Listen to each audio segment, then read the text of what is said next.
Okay, ito. Pinatesting natin muna kung anong sira niya. Subukan. May outlet ba dyan? Abot?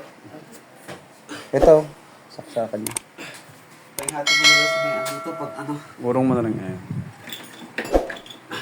70 ka mo to, no? Laki. Mesa ko. Laki pa sa mesa ko to. Tagon. Wait lang. Baka gumana na naman yan. Tapos bigla mawala. Sakit niya. Ayun, nagkaroon ng ano, backlight lang. Okay. Hindi nagtutuloy. Ganunin mo ngayong salamin. Huwag mo lang lakasan. Walang liwanag. Yan, may liwanag. Meron? Ganunin mo lang. Hinay-hinay lang. Ako na nga. Ayun, wala. Ayun, may liwanag. Aray ko. May ganyan talaga siya. Minsan nagluloko, minsan ito. Kita. Nagmumukha akong salamin dito eh. Backlight. Backlight. Ayan. No display issue to. Aray ko. Sakit ang Ano likod yan? ko. No display. Sa panel yan. Basta mga ganyan. Panel repair ang gagawin natin dyan. Okay. At least nakita ko na. Sige. Balik ako. Okay. Ito na po yung titirahin nating 70 inches na LED. Latest to. Smart TV yata to. Ayan. Laki. Smart TV. Ito yung model niya. So, yan. Okay. UA70TU7000GXXP. So, yan yung model na gagawin natin, no? No display issue to. So, buksan na natin. Balik ako pag nabuksan na. Mahirap magbaklas ito. Crewless. Wala siyang tornilyo. Sisikwatin lang to. Balik ako. Sige. Start na ako. Okay. Babaklasin ko na yung takip. Ayan lang.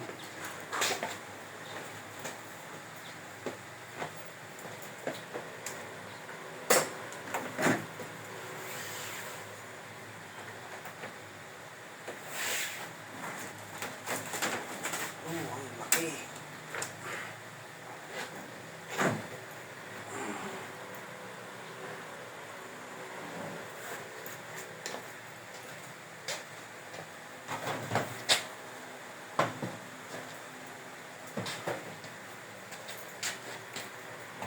Ang taas.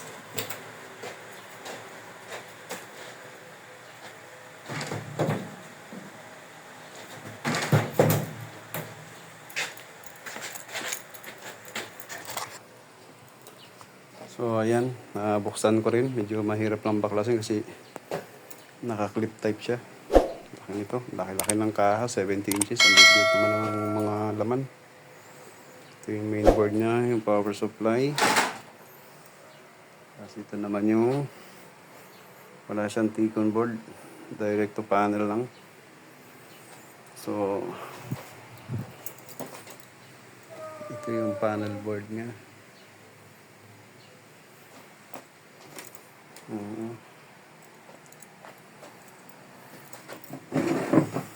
Sa mga ganitong problema na walang display, kadalasan ang problema yan dito sa panel.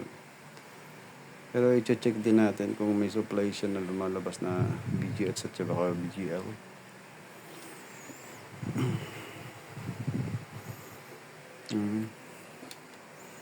Checkin muna natin tong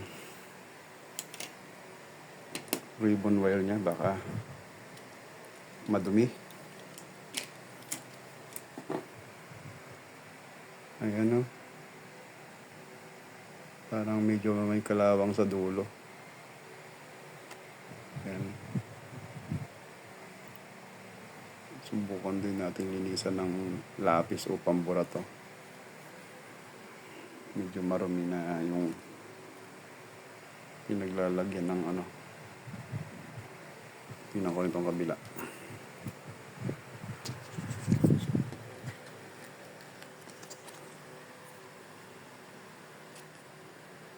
Ito medyo malinis to.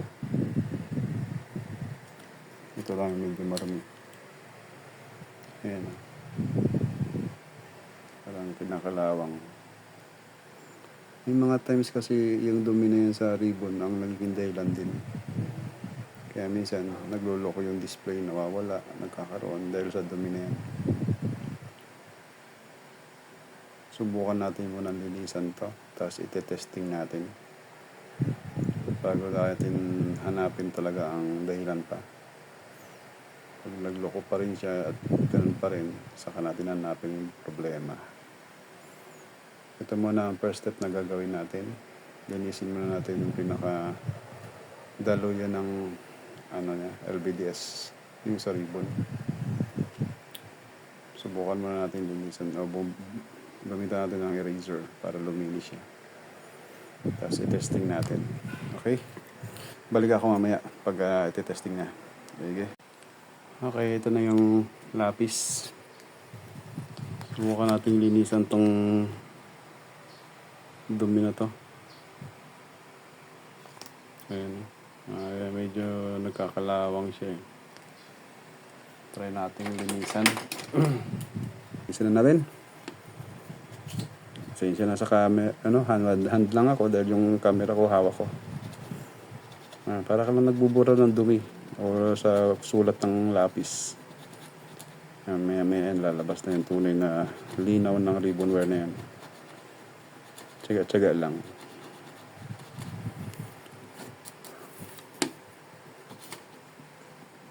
Nagbibideo ko pala. Oo, binibidyo ko. Nag-tutorial video kasi ako. Alam mo, ako, technician ako na nag-iedad akong ganito. Ni isa sa anak ko, walang gustong kumuha ng kakayahan ko. At least, gamitin ko tong kalaman ko. Makita ko man lang sa YouTube hanggang pagtanda ko. At least, meron ako na iwang sharing. Ha? Nag-post ka? Ha? Pinapost mo? Oh, may YouTube ko sa Facebook ko. Minsan ganun. Kasi gusto ko rin nakarecord yung refer ko dahil alam mo, pag tumanda ka, butsan kung masaulado mo pala to. Di ba, pag minalimutan ka, babalikan mo yung YouTube mo, mapapanood mo pa ulit yung ginawa mo. Hindi naman tayo buwabata tumatanda na tayo. Kaya gusto ko lahat ng mga ginagawa ko na didetalye ko lang ba para in case na isi-search ko lang, alam ko na kagad. Luminis na oh. Dahil din dyan yung sa green line. Oo. Madumi. Kanina, kalakalawang siya eh. Ayan, luminaw na siya oh. Kung tutusin nga, sa ribbon yan. Sa iba yan, papalitan na to eh. May mga line-line ng guhit. Pero kailangan matanggal yan. Ayusin ko pang mabuti. Para i-stop ko na muna itong video. Hirapan ako maglinis. Okay, ito. Malinisan na natin. Kabit na natin siya ngayon. Subukan natin siya. Yan natin kung gagana. Kabit natin. Pag ito gumana, sabay may customer, kita niya. Gumana, nilinis mo lang. Kakahiya na yan sa video.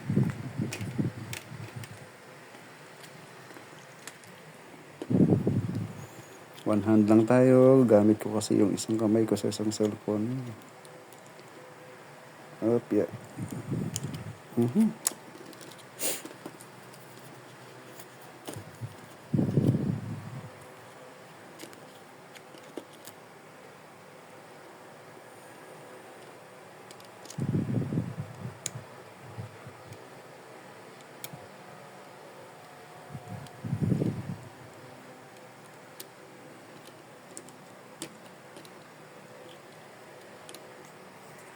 Ang hirap.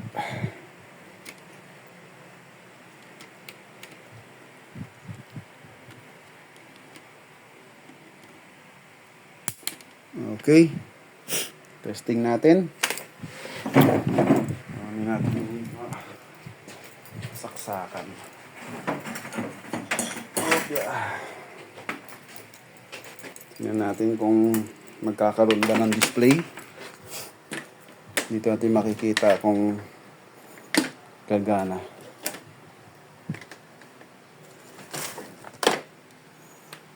Saksak na natin siya. 220 volts. Okay. Ayan, umilaw na siya. Dito natin power. Ayan. Hindi nga lang natin makita kung may picture na to. Ayan, tumunog na siya.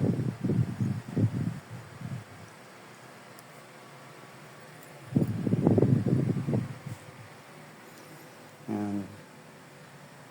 Tingnan natin dito sa ilalim kung mayroong display. Dapat ito magkaroon ng liwanag. Hindi ko mayangat laki. Wala pa rin yata. Ayun, nagkaroon siya, oh. Oh, gumana, oh. Oh, gumana. Alang yang. Ribbon. Ayan, gumana, oh. Kanina walang display yan, eh, oh. Hindi ko lang siya maiangat, ang laki. Yun na, nagkaroon. So, working na siya, oh. Nagkaroon siya. So, gumana yung nilinisan lang natin ng ribbon. Hugutin pa natin isa para sigurado kung talagang gumagana na siya. Tanggalin ko ulit. Yan. Okay, wala na. Subukan ulit natin isaksak, no? Para makita natin kung talagang umokay na siya. At isasarado ko na siya para maobserbahan.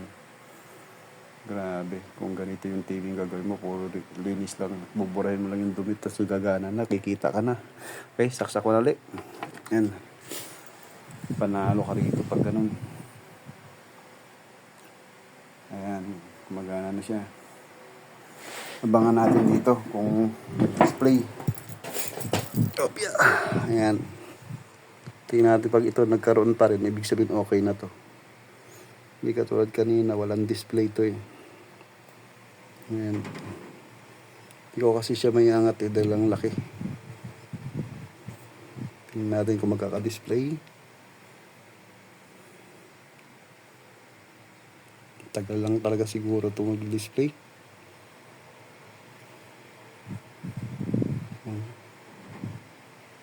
Ayun, oh, nagkaroon na siya, oh. Okay na, oh. Ayan, ayos. Sarado ko na lang to para makita ko talagang okay na at maobserbahan. So, yun lang po ang ginawa natin dito, ha. Binura lang yung dumi sa ribbon wire. Pambura lang ang katapat. So, okay na po. Gumagana na siya. Napakalaking TV. Ang issue niya, no display. Ang nag-solve ng problema, eraser lang. Pambura lang ang ating tinapat dito. Ayan, oh. Binura ko lang yung dumi. O-obserbahan na lang natin to. Okay. Panoorin nyo na lang ito. Pagbalik ko, isasarado ko na siya. At panoorin nyo lang yung kabuang picture niyan mamaya. Panooran natin. Okay. Sarado ko na siya. Okay.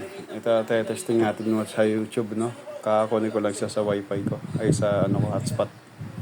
Subukan natin siyang i-play sa YouTube.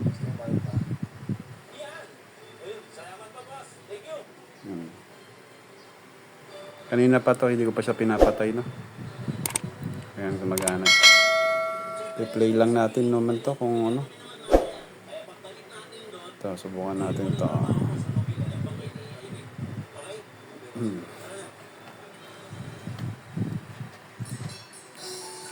Laki. Gumamit ng drone.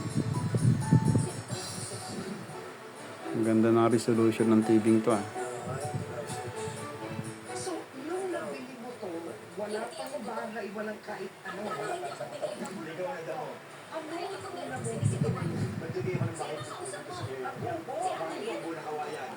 So, natutulog kami dyan, tapos kumakain kami dyan. Binaka pa naman ako na ito. Tapos eventually, ito na ito ko. Ano rin po, this is such a beautiful Filipino style home. Nagustuhan ko yung design niya, pero may mga bagay lang na iba. Like yung sawali, kasi siguro dahil malamig. Pagkakit. Okay na to. So, yun lamang po. At tested na okay na tong unit na to. Talagang ito lang talaga ang problema niya. Yung ribbon wire lang, linisan natin. Wala kanina pa to nakasaksak. Talagang ano siya. Hindi na nagloko. Subukan ko na lang ulit kaya siyang patayin. I-off ko lang sa remote. Okay, yan. Pinatay ko. Tapos i-on ulit natin. Ayan.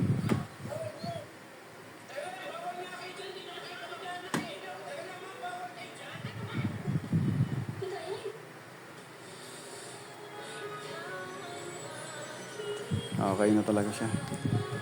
Home.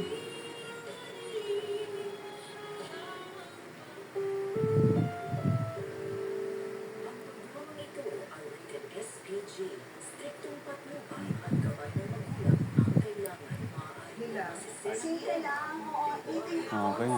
Maganda ang view namin. Yan, fresh air. What changed his priorities nung pandemic?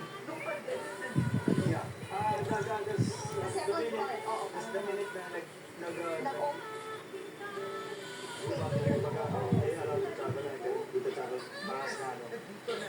Okay na ba? So, itong Smart TV Samsung na to ay gumana siya sa pamamagitan ng paglilinis lang ng ribbon, no? Okay na siya ngayon, no?